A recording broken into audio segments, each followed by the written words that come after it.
todo. Vamos a vivir un cambio de paradigma. No nos podemos permitir que los empleados estén intranquilos, que estén desconcentrados o incluso paralizados por el miedo al contagio. En las circunstancias en las que estamos se han convertido en una necesidad que las oficinas sean saludables. Las compañías seguro que cambiarán de criterio a la hora de elegir oficinas, ¿no? Priorizarán que los espacios sean saludables, ya que eso les va a ayudar a atraer, a fidelizar y a comprometer al talento. Cambiará también la definición de calidad de las instalaciones. Hasta ahora, digamos que la calidad era sinónimo de eficiencia energética. A partir de ahora, un edificio de calidad será un edificio saludable y si no, un edificio no será de calidad. Y luego, en lo que se refiere a los espacios, pues va a haber también cambios. Con el previsible aumento del teletrabajo, bajará la densidad en las oficinas, algo que es muy conveniente ahora para evitar la transmisión del virus, y se tenderá a consolidar esta tendencia a largo plazo. Y también otros espacios que estamos usando nosotros en nuestras casas para videoconferencia, se está viendo lo útiles que son y serán cada vez más frecuentes y más numerosos en las oficinas. En Gallows es que somos pioneros en arquitectura saludable, en proyectar y construir espacios donde la salud de los usuarios son la prioridad. En cuanto supimos del virus de Wuhan y vimos las imágenes que retransmitían todos los telediarios de fumigaciones masivas en China, de esos trajes de protección que nos impactaron tanto, el uso obligatorio de mascarillas, nos tomamos muy en serio el análisis de las innovaciones que había en el mercado para protegernos de esta pandemia, ¿no? ¿Cómo se podía, cómo podíamos hacer que los edificios evitaran la transmisión de este virus? Nos preocupaba esencialmente la vía de transmisión y encontramos que al menos había un caso demostrado en que el virus se transmitía por el aire y publicamos un primer artículo al respecto el día 27 de febrero. Pues considerando sobre todo esta posibilidad que nos parecía preocupante. Entonces, viendo la evolución de la epidemia y teniendo en cuenta nuestra vocación como pioneros de la arquitectura saludable, nos pusimos a estudiar cómo evitar la propagación del virus por el aire dentro de los edificios. Queremos colaborar en la responsabilidad colectiva de romper esa cadena de transmisión. Primero tenemos que saber que en las oficinas el mayor riesgo de infección se produce por la probable presencia de personas infectadas pero asintomáticas. Entonces, para hacernos una idea del enemigo a batir, estamos hablando de una partícula de un tamaño medio de 0,1 micras y que permanece activa en el aire en torno a 3 horas. Os voy a pasar un segundito una imagen para que veáis, voy a compartiros una imagen para que veáis, os hagáis un poco la idea de cuál es el tamaño del virus. Os voy a compartir pantalla.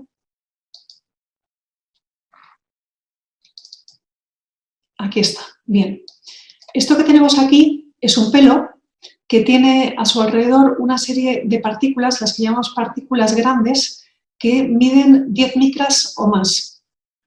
En torno a esta partícula ampliada están las partículas que llamamos partículas pequeñas, las PM2,5, que miden 2 micras y media. Y luego nuestro virus mide 0,1 micras, es decir, cada esferita de estas es 25 veces mayor que una partícula de virus, no cabe ni siquiera en el dibujo. Bien, para continuar, quería seguir comentándoos cuáles son las vías de transmisión, ¿no? Que es ahora mismo la parte esencial.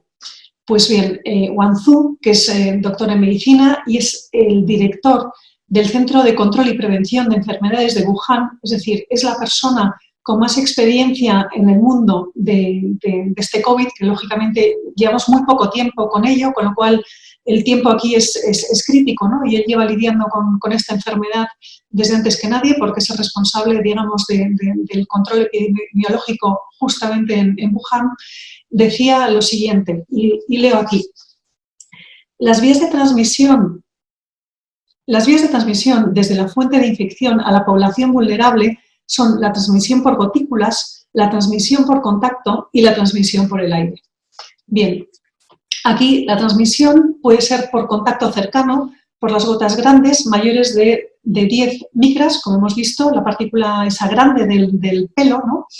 Estas se liberan y caen a la superficie a una distancia menor de 2 metros de la persona infectada, ¿no? Entonces, se contamina la superficie y nos podemos contaminar nosotros por contacto o bien podemos inhalar esa partícula y contaminarnos. Pero también, como ha dicho Guangzhou, nos podemos contaminar a través de las gotículas o microgotas, que pueden permanecer en el aire hasta 3 horas y pueden transportarse largas distancias. Incluso hay una posibilidad de infección fecal-oral, es decir, está demostrado, lo demostraron los microbiólogos de la Universidad de Hong Kong, que en un edificio residencial hubo al menos una transmisión del virus a través de los conductos de extracción de los aseos. Entonces, aquí es especialmente importante cerrar la tapa del inodoro cuando se va al baño para evitar esta vía de transmisión. Y bueno, pues al igual que Guangzhou, Masashi Yamawaka, que es profesor del Instituto de Tecnología de Kioto, y afirma, y un momentito que lo leo aquí, afirma que el riesgo de infección con pequeñas gotas va más allá de la distancia entre las personas. Él hizo una simulación virtual con su equipo, que igual la habéis visto y que es muy gráfica de cómo se contagia este virus y que ahora mismo os voy a compartir. Aquí está. Bueno, pues aquí podéis ver en un espacio con 10 personas, voy a bajar la voz, en un espacio con 10 personas, una persona tose, emite gotas más gruesas, que esas caen en un plazo inferior a un minuto a las superficies cercanas, y hay otra parte de las gotas, las gotículas, que permanecen en el aire.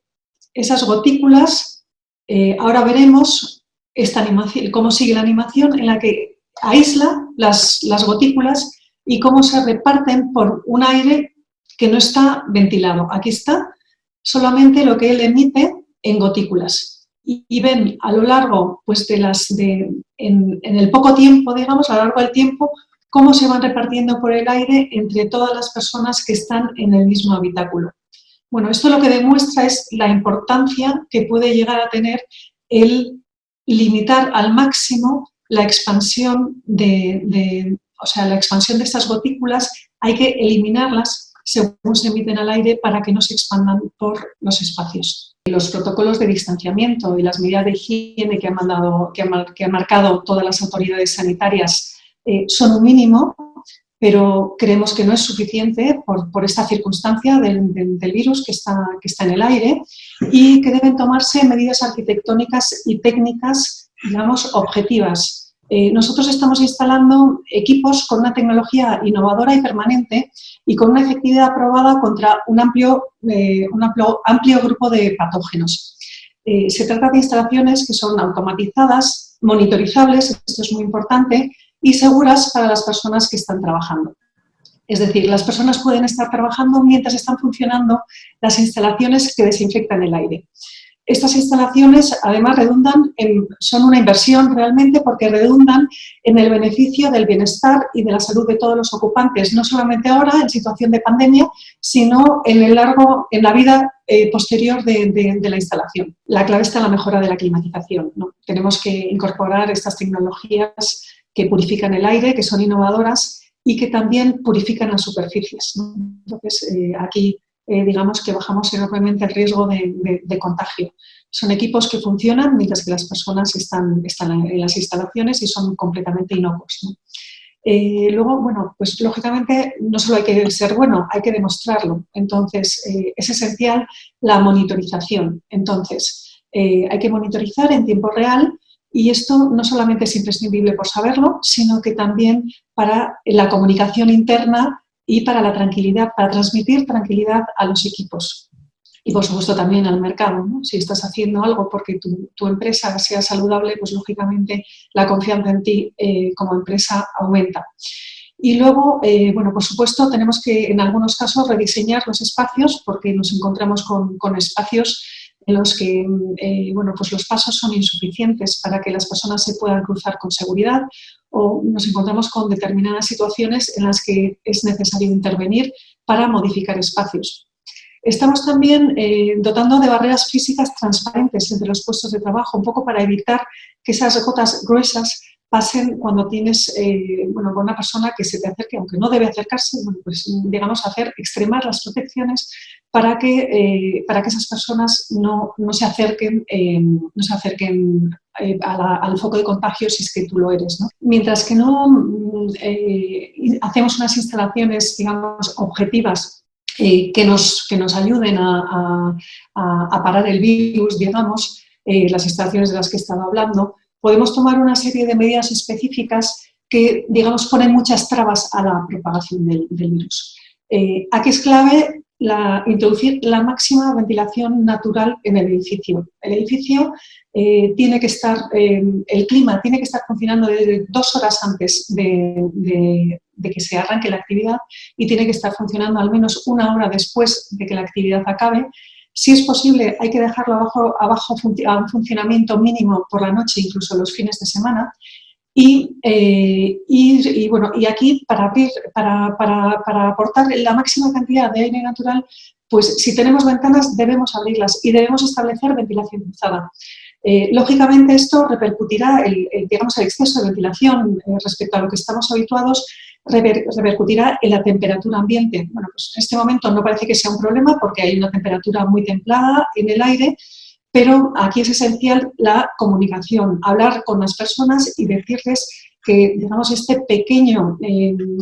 pequeña falta de bienestar o a veces un poco mayor que se está produciendo porque haya un mayor fresco o a veces un poquito más de calor, es por su seguridad. Entonces, para que comprendan y que colaboren activamente con mantener las ventanas abiertas, que es crítico. Y luego, aquí hay una cosa que es muy importante, que os voy a abrir una imagen también. Esto de lo que os voy a hablar también es muy importante. Esto es un sistema de ventilación, parece algo muy técnico, pero es un esquema de cómo funciona la ventilación normalmente. Por aquí están los equipos y meten aire en el espacio. Y hay otra zona por donde sale, otro conducto, por donde sale el aire del espacio en el que estamos. Bueno, pues este aire que sale del espacio, normalmente hay una parte que pasa por aquí, ¿vale? Y que se filtra y se recircula. Bueno, en este caso es muy importante que esta compuerta que hay aquí es una compuerta que evita que el aire que llamamos de retorno se meta en la instalación de nuevo. Esta compuerta es esencial sellarla, cerrarla y dejarla bien sellada y hacer que el aire salga al exterior. Bueno, esto digamos que es una medida clave. Perdonad porque a lo mejor es un poco técnico para los que estáis aquí, los filtros son clave. No todos los sistemas de aire acondicionado soportan en los edificios antiguos especialmente los filtros más finos porque al final no tiene suficiente potencia para que el aire atraviese esos filtros y al final sería peor, tendríamos menos aire de renovación.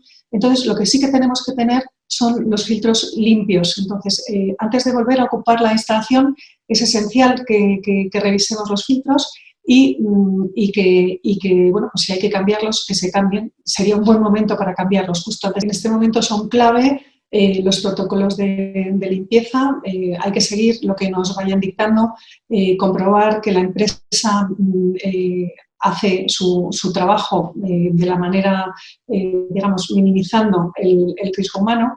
Entonces, bueno, pues para desinfectar tenemos que ver cuáles son los puntos más importantes.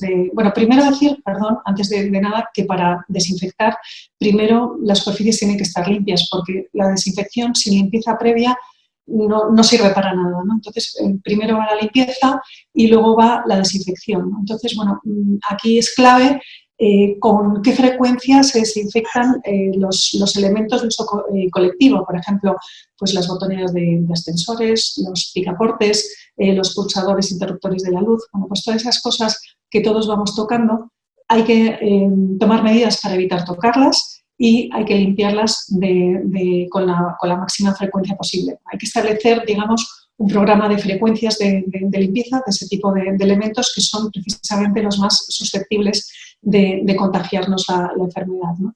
Entonces, bueno, los viricidas que hay, bueno, tienen que ser los que marca el Ministerio de Sanidad. Hay que tener cuidado con el sobreuso de ellos porque la mayor parte de los viricidas dejan compuestos orgánicos volátiles en el aire y eso perjudica nuestro sistema respiratorio. Y bueno, todos sabemos que hoy nuestro sistema respiratorio es clave para defendernos de esta enfermedad, con lo cual, después de utilizar los medios de desinfección, es esencial ventilar lo suficiente como para que eso no siga en el aire.